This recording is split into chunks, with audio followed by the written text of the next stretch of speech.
नमस्कार। घड़ी में ठीक 7 बज चुके हैं और वक्त हो गया है न्यूज इंडिया के प्राइम टाइम बुलेटिन का। और मैं हूं आपके साथ कीर्ति चौहान, लेकर आज बड़ी खबर की बातचीत। और सबसे पहले हम रुक करेंगे दिल्ली से। जो बड़ी खबर है वो सत्येंद्र जैन को लेकर है। स्वास्थ्य मंत्री सत्येंद्र जैन, जिनको ईडी के हिरासत में भेज दिया गया है। हम आपको बता दें कि दिल्ली के स्वास्थ्य मंत्री सत्येंद्र जैन को सोमवार को प्रवर्तन निदेशालय यानी कि ईडी ने गिरफ्तार किया था। अब मंगलवार को उनकी कोर्ट में पेशी हुई है। ईडी ने सत्येंद्र जैन की 14 दिन की कस्टडी मांगी थी, लेकिन कोर्ट ने 10 दिन की कस्टडी उन्हें दी है।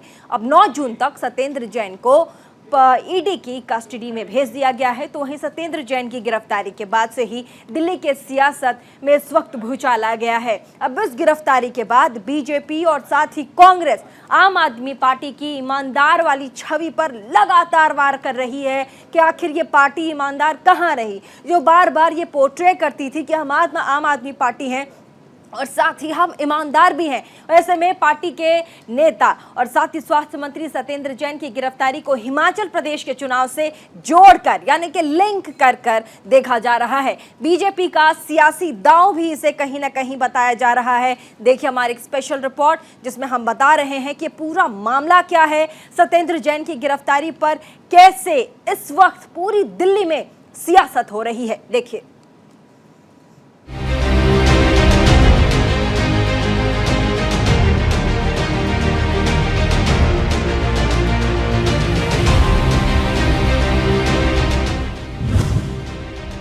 नेता गिरफ्तार तो हुआ बवाल।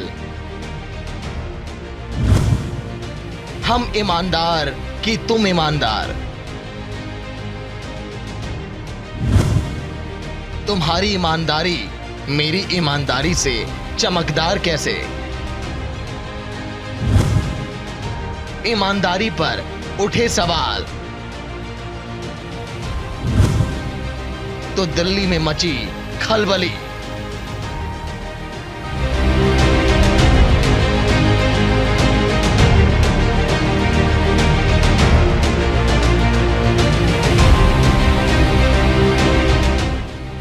सबसे ईमानदार पार्टी का जिक्र आते ही झाड़ू वाली पार्टी यानी कि आम आदमी पार्टी अरविंद केजरीवाल याद आते हैं। इसे अब केजरीवाल का पीआर मैनेजमेंट ही कहेंगे कि वो अपनी पार्टी को सबसे ईमानदार घोषित कर चुके हैं। ये अलग बात है कि गाहे बगाहे उनकी पार्टी से ताहिर हुसैन जैसे दंगाई भी निकलते हैं, अमानतुल्लाह खान जैसे हिस्ट्री शीटर भी निकलते हैं और विजय सिंगला और गीता रावत जैसे भ्रष्टाचारी भी निकलते हैं। लेकिन अब ये ताजा मामला दिल्ली में केजरीवाल सरकार के स्वास्थ्य मंत्री सत्येंद्र जैन का है। सत्येंद्र जैन को ईडी ने मनी लॉन्ड्रिंग मामले में गिरफ्तार कर लिया।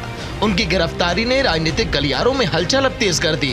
एक तरफ ये सरकार के लिए बड़ा झटका माना जा रहा है, तो वहीं दूसरी ओर विपक्ष केजरीवाल की ईमानदार सरकार पर सवाल खड़े कर रहा है।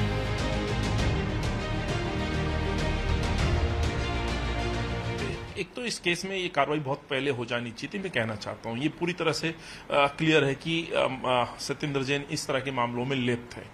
अफसोस इस बात का है ये इतनी देर से क्यों हुआ, लेकिन फिर भी कहना चाहता हूँ देर आए दुरुस्त आए।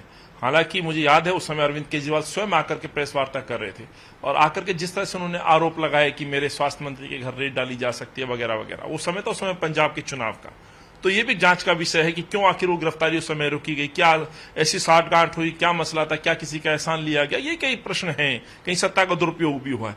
तो ये जो आज ईडी ने पूरी तरह से अपने, यदि आपने आदेश को उसको पढ़ा हो, एफआईआर को पढ़ा, उसमें सीधे तरह से कहा गया कि ये हवाला बिजनेस में कारोबार में लिप्त पाए गए हैं। ये वही हवाला शेल कंपनी, बेनामी कंपनियों का काले धन का, मनी लॉन्ड्रिंग का मामला है जिसकी शिकायत 2017 में मैंने दर्ज कराई थी। ये मामला मैंने सार्वजनिक किया था मीडिया में और आज मुझे गर्व है, संतोष है कि सत्येंद्र जैन और केजरीवाल के जिस भ्रष्टाचार के खिलाफ लड़ते हुए मैंने सत्ता और कुर्सी दोनों को दांव पे लगाया था, आज उसका सच पूरे देश के सामने है।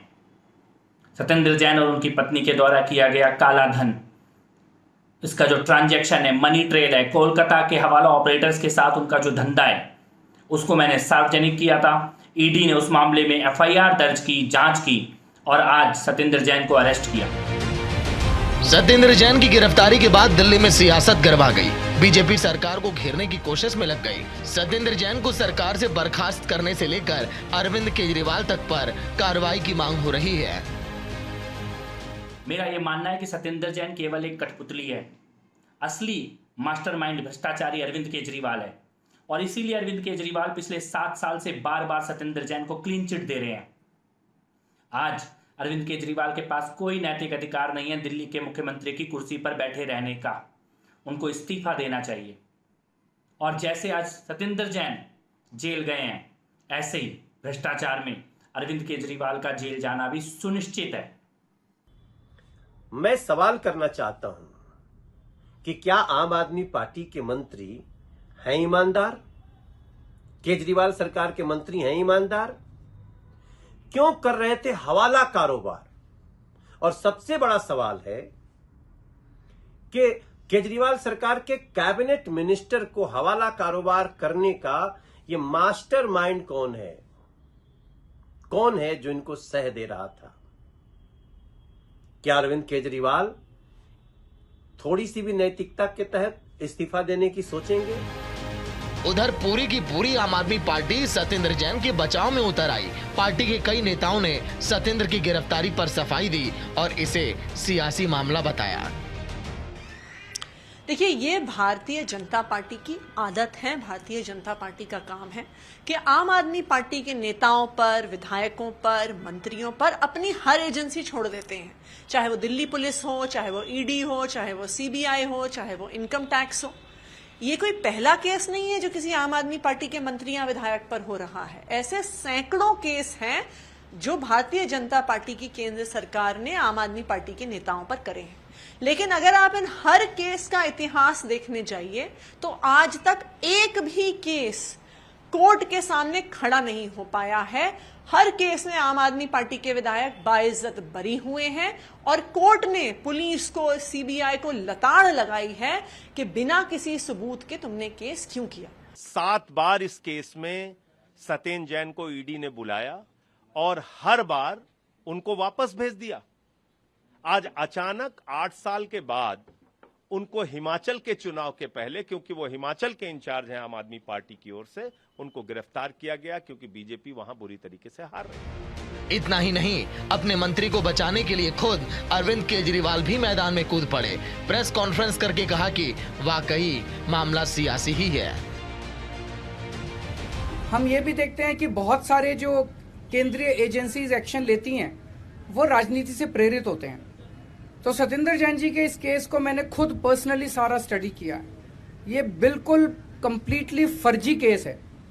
बिल्कुल उनको जानबूझ के पॉलिटिकल कारणों की वजह से फंसाया गया है। पूरी आम आदमी पार्टी सत्येंद्र जैन की गिरफ्तारी को हिमाचल प्रदेश के चुनाव से जोड़कर देख रही है। आपको बता दें कि आम आदमी पार्टी ने सत्येंद्र जैन को हिमाचल प्रदेश का प्रभारी बनाया है। इसके पहले पार्टी ने सत्येंद्र जैन को पंजाब का प्रभारी बनाया था। आम आदमी पार्टी ने पंजाब में प्रचंड बहुमत से जीत हासिल की थी। ऐसे में आम आदमी पार्टी का कहना है कि बीजेपी सत्येंद्र जैन से घबराई हुई है, इसीलिए उन्हें फर्जी मामलों में फंसाया जा रहा है।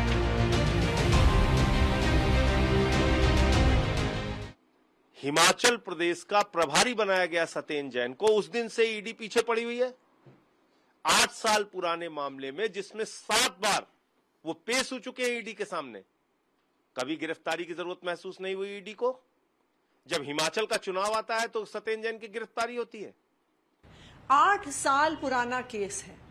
जो हवाला की बात हो रही है वो 2015 से 2017 के बीच में हुआ, लेकिन सत्येंद्र जैन जी उस कंपनी से 2013 में रेजिग्नेशन दे चुके थे। तो जो व्यक्ति उस कंपनी से 2 साल पहले रेजिग्नेशन दे चुका है, जिस कंपनी के 2015 से 17 के मालिक ने खुद कोर्ट में कबूल भी कर लिया है कि हवाला उसने किया, तो आज ये केस सिर्फ और सिर्फ एक ही कारण से उठाया जा रहा है और वो है हिमाचल प्रदेश का चुनाव। भारतीय जनता पार्टी को पता है कि आम आदमी पार्टी का ग्राफ किस तरह से हिमाचल प्रदेश में उठ रहा है। वो ये देख रहे हैं कि अरविंद केजरीवाल जी की हर रैली में किस तरह से भीड़ उमड़ के आ रही है। वो ये देख रहे हैं कि सत्येंद्र जैन जी जो इलेक्शन इंचार्ज हैं हिमाचल प्रदेश के एक एक हिस्से में जाके, एक एक जिले में जाके, ऊंची ऊंची पहाड़ियों पर जाके जनता से संवाद कर रहे हैं। सत्येंद्र जैन के बचाव में आम आदमी पार्टी का कहना है कि उन पर जो केस लगाया गया है उस केस से उनका कोई लेना देना ही नहीं है, जबकि बीजेपी का कहना है कि ऐसा नहीं है। ईडी का जो आरोप है वो ये है कि 2015 से 2017 में कुछ कंपनियों के अंदर हवाला के ट्रांजैक्शन हुए। सत्येंद्र जैन 2014 में पहली बार विधायक बने और मंत्री बने। 2013 में इन कंपनियों में जिनका नाम ये लोग ले रहे हैं उनसे सत्येंद्र जैन ने इस्तीफा दे दिया। तो 2015 से 17 के बीच उनका इस कंपनी से कोई लेना देना नहीं रहा। इसके ऊपर इन्वेस्टिगेशन पिछले 8 सालों से चल रही है। ईडी को कुछ नहीं मिला। 2018 में ईडी ने सत्येंद्र जैन साहब को 7 बार सम्मन किया।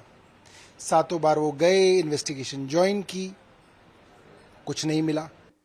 हकीकत तो ये है कि 2015-16 से ये केस चल रहा है। इसके बाद ईडी ने 4.81 करोड़ के एसेट्स भी सत्येंद्र जैन के सीज किए थे। अगर ये पूरा का पूरा मामला, जैसे कि आम आदमी पार्टी बता रही है, ये वेंडेटा पॉलिटिक्स के तहत किया गया है, तो इतने वर्षों में उन्होंने कोई भी कोर्ट से इसके खिलाफ क्वॉशिंग ऑर्डर क्यों नहीं लाया, स्टे क्यों नहीं लाया? आज सवाल सिर्फ इतना है कि अरविंद केजरीवाल जो हमेशा ईमानदारी और भ्रष्टाचार के खिलाफ लड़ने की बड़ी बड़ी बातें करते हैं, क्या आज वो एक व्यक्ति जिस पर इतना बड़ा आरोप भ्रष्टाचार का लगा हुआ है, जिसकी गिरफ्तारी हुई है, उसे मंत्री बनाए रखेंगे या उसका इस्तीफा लेंगे, उन्हें बर्खास्त करेंगे? कुल मिलाकर बीजेपी सत्येंद्र जैन की गिरफ्तारी के मामले को लेकर आम आदमी पार्टी की तथाकथित ईमानदारी पर सवाल उठा रही है। आम आदमी पार्टी बीजेपी पर तंज कस रही है।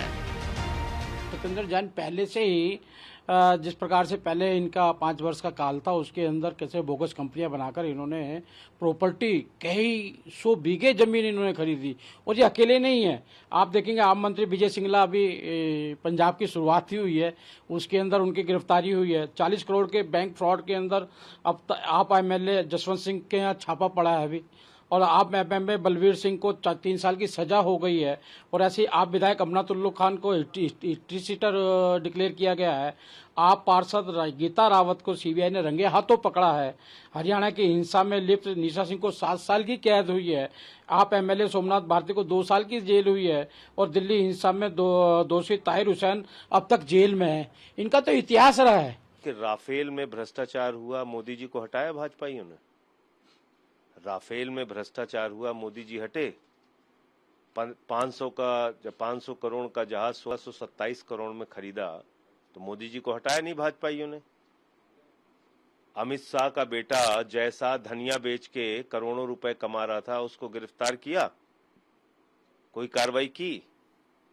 नीरव मोदी, विजय माल्या हजारों करोड़ लूट के हिंदुस्तान से चले गए, कोई CBI, ED की कोई कार्रवाई की इन लोगों ने? कोई गिरफ्तारी की आज तक? उसको ला पाए? आम आदमी पार्टी को एक सॉफ्ट टारगेट बना लिया गया है। 34 विधायकों को हमारे पकड़ के जेल में डाला, जिसको कोर्ट ने बरी कर दिया।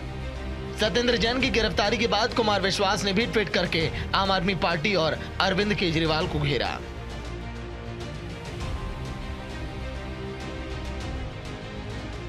जिस मामले में सत्येंद्र जैन को ईडी ने गिरफ्तार किया वो लंबे समय से चल रहा है। ईडी ने कोलकाता की एक कंपनी से जुड़े हवाला लेन देन के मामले में कार्रवाई की है। 2 महीने पहले CBI की तरफ से prevention of money laundering act के तहत FIR के बाद जैन की परिवार और फर्मों से संबंधित 4.81 करोड़ रुपए की अचल संपत्तियों को अस्थायी रूप से कुर्क किया गया। CBI ने अगस्त 2017 में केस दर्ज किया था, जिसके बाद यह केस ईडी को ट्रांसफर कर दिया गया था। आपको बता दें कि सत्येंद्र जैन के पास वर्तमान में ऊर्जा मंत्रालय, PWD, स्वास्थ्य मंत्रालय है। वे आप संयोजक अरविंद केजरीवाल के काफी करीबी माने जाते हैं। अन्ना आंदोलन के दौरान उन्होंने अपना काम छोड़कर भ्रष्टाचार के खिलाफ आवाज बुलंद की थी। जब आम आदमी पार्टी का गठन हुआ तो उसके संस्थापक सदस्य भी रहे। राजनीति में सत्येंद्र जैन को अपनी पहली पहचान अन्ना आंदोलन की वजह से मिली है। साल 2011 में जन लोकपाल बिल के लिए सामाजिक कार्यकर्ता अन्ना हजारे ने अनशन शुरू कर दिया था। उस आंदोलन में अन्ना का साथ अरविंद केजरीवाल, मनीष सिसोदिया, कुमार विश्वास, किरण बेदी जैसे कई चेहरों ने दिया, जो आगे जाकर दिल्ली की राजनीति में काफी सक्रिय दिखे। ऐसा ही एक चेहरा सत्येंद्र जैन भी थे, जिन्होंने केंद्रीय लोक निर्माण विभाग में व्याप्त भ्रष्टाचार की वजह से अपनी नौकरी छोड़ दी थी और राजनीति में आने का फैसला किया था। उनके लिए सबसे पहला राजनीतिक मंच अन्ना हजारे का अनशन ही रहा, जहां उनकी पहचान अरविंद केजरीवाल से हुई और देखते ही देखते वो उनके काफी करीबी बन गए। सत्येंद्र जैन की सियासत में आने की कहानी जितनी इंटरेस्टिंग है, उतना ही इंटरेस्टिंग उनका सियासी सफर भी। आपको बताते हैं कि आखिर सत्येंद्र जैन का पहला चुनाव और पहली जिम्मेदारी क्या रही। साल 2012 में अन्ना आंदोलन से बाहर निकले अरविंद केजरीवाल, प्रशांत भूषण, योगेंद्र यादव, शाजिमा इल्मी ने एक नई पार्टी बनाने का फैसला किया। नाम रखा गया आम आदमी पार्टी। इसकी स्थापना 2 अक्टूबर 2012 को कर दी गई और चुनाव चिन्ह रखा गया झाड़ू। उन तमाम बड़े चेहरों के बीच में संस्थापक सदस्य सत्येंद्र जैन भी रहे, जो अपनी एक अलग पहचान बनाने की कोशिश में लगे हुए थे। जब 2013 में आम आदमी पार्टी की पहली चुनावी परीक्षा हुई, तब दिल्ली में पार्टी ने 28 सीटें जीती। वहां भी सत्येंद्र जैन ने शकूर बस्ती से पहली बार चुनाव जीता। उस 49 दिन की सरकार में भी सत्येंद्र जैन को स्वास्थ्य और उद्योग मंत्रालय की जिम्मेदारी सौंपी गई। आम आदमी पार्टी बताती है कि दिल्ली जिस मोहल्ला क्लिनिक की वजह से पहचानी जाती है, उसका विजन सबसे पहले सत्येंद्र जैन ने ही देखा था। बतौर मंत्री उनके बड़े फैसलों ने उन्हें पार्टी में तो काफी सक्रिय रखा ही, अरविंद केजरीवाल ने भी काफी तवज्जो दी। पहले चुनाव के बाद से ही सत्येंद्र जैन का कद आम आदमी पार्टी में बढ़ता चला गया। 2013 में पहली बार चुनाव लड़ रहे सत्येंद्र जैन ने शकूर बस्ती से जीत हासिल की थी। इसके बाद 2015 के चुनाव में सत्येंद्र जैन का कद और बढ़ गया। साल 2015 में जब सरकार गिरने के बाद दिल्ली में फिर विधानसभा चुनाव हुए, आम आदमी पार्टी ने इतिहास रच दिया। 70 में से 67 सीटें जीतकर ऐसा जनादेश हासिल किया जो इससे पहले किसी को नहीं मिला। तब भारतीय जनता पार्टी 3 सीटों पर ही सिमट कर रह गई थी। कभी 3 बार सरकार बनाने वाली कांग्रेस बिना खाता खोले रह गई। उस चुनाव में भी आम आदमी पार्टी ने सत्येंद्र जैन को शकूर बस्ती से चुनाव लड़वाया था। उन्होंने तब भी बीजेपी उम्मीदवार डॉक्टर एसपी वत्स को बड़े अंतर से हरा दिया था। उनके खाते में तब 51,530 मत थे। दूसरी बड़ी जीत मिलने से सत्येंद्र जैन की पहले से बनी मजबूत छवि और भी ज्यादा जानदार हो गई। एक बार फिर दिल्ली सरकार में उन्हें मंत्री बनाया गया। उस समय जैन को स्वास्थ्य सहित कई और महत्वपूर्ण मंत्रालय भी दिए गए। स्वास्थ्य के अलावा उनके पास उद्योग, गृह, पीडब्ल्यूडी, बिजली, शहरी विकास और परिवहन जैसे विभाग भी उनके पास रहे। दूसरी बार चुनाव जीतने के बाद सत्येंद्र जैन मंत्री तो बना दिए गए, लेकिन उनका ये कार्यकाल विवादों से भरा रहा। कह सकते हैं कि उनके जीवन के जो राजनीतिक विवाद रहे, उनकी नींव इस दूसरे कार्यकाल में पड़नी शुरू हो गई थी। सत्येंद्र जैन पर सबसे पहला बड़ा आरोप उन्हीं के पुराने साथी कपिल मिश्रा ने लगाया था। दावा कर दिया गया कि केजरीवाल के किसी रिश्तेदार के लिए सत्येंद्र जैन ने 50 करोड़ की डील करवाई। जैन पर अधिकारों के दुरुपयोग के भी कई बार आरोप लगे। सत्येंद्र जैन की बेटी सौम्या जैन को मोहल्ला क्लिनिक के लिए सलाहकार नियुक्त किए जाने के मामले में भी उन पर कई तरह के सवाल खड़े किए गए। इसके अलावा जैन पर आरोप था कि अनुभवहीन लोगों को बेहतरीन कर रही पीडब्ल्यूडी में क्रिएटिव टीम में लाया गया था। आरोप के मुताबिक लगभग 2 दर्जन लोगों को बिना अनुमति के बड़ी बड़ी रकम की सैलरी के तौर पर रख दी गई, जिसके चलते सरकार को करोड़ों का घाटा हुआ था। इस मामले में सीबीआई ने छापेमारी की थी, जिसके बाद काफी विवाद बढ़ गया था। Bureau report, news India. तो एक रिपोर्ट के जरिए हमने सत्येंद्र जैन की पूरी गाथा आपको दिखाने और समझाने की कोशिश की कि सत्येंद्र जैन जिसके पीछे इतना बड़ा साजिश और साथ ही मनी लॉन्ड्रिंग के मामले में उन्हें अभी 9 दिन के लिए ईडी की कस्टडी में भेज दिया गया है। साथ ही खुद मुख्यमंत्री अरविंद केजरीवाल ये कह रहे हैं कि उन्हें फंसाया गया है। इन सबको मिलाकर एक रिपोर्ट तैयार करके हमने आपको दिखाने और समझाने की कोशिश की। फिलहाल 7 बजे के बुलेटिन में बस इतना ही। इसी के साथ देश और दुनिया की बाकी तमाम बड़ी खबरों को देखने के लिए बने रहिए सिर्फ न्यूज़ इंडिया 24/7 के साथ।